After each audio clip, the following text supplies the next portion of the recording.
Hi, I'm Jenny Kawaja, and today I'm going to make a gluten-free pumpkin bread with you. This pumpkin bread is made with buckwheat flour and chia seeds, which gives a nice earthy flavor and a little crunch with the chia seeds.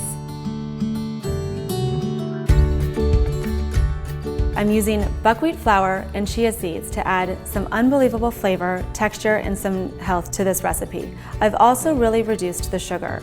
Normal quick bread recipes call for much more sugar, and I've really brought this way down to try and hit that health note that I really like.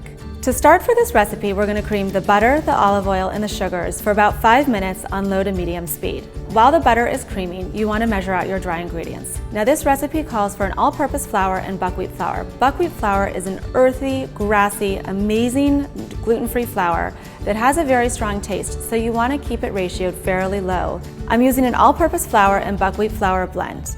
For your all-purpose flours, make sure to check your labels. A lot of all-purpose flours can add xanthan gum right into the mixture, as well as salt and sometimes baking soda or baking powder.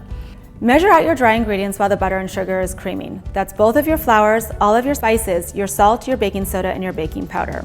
As soon as the mixture is done creaming, you can add the remaining ingredients into the bowl. There is no gluten to overdevelop, so it's okay to let that mixer run for a good 2 minutes to make sure everything gets incorporated.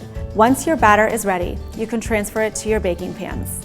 With all gluten-free baking, most products do really well with a little bit of resting time. So get the batter into the pans and allow it to rest for about 30 minutes, even up to an hour, before you bake it. To bake this pumpkin bread, you're going to want to start out with a very high oven temperature. For a convection bake, set your oven to 400 degrees, and for a regular bake, set your oven to 425 degrees. You will change the temperature at the time of baking to a lower temperature, but gluten-free baking does really well with a very hot oven to start, particularly if you're not using any gums or other additives.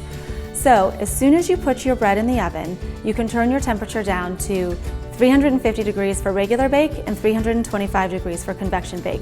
That allows for a very hot initial bake to give that beautiful rise, and then for a slow bake the rest of the way through. So this recipe will bake for about 45 minutes, and then you will have some unbelievable, delicious, moist pumpkin bread. Now, this recipe is more earthy than it is sweet. You could always increase the sugars, but it's really designed to be more earthy than sweet. I do want to note the chia seeds in this recipe. Chia seeds are an ingredient that absorb a lot of water, and this recipe is ratioed off of chia seeds being in there, so they're definitely not something that you can leave out. They're super healthy, and they add a nice little crunch in the pumpkin bread.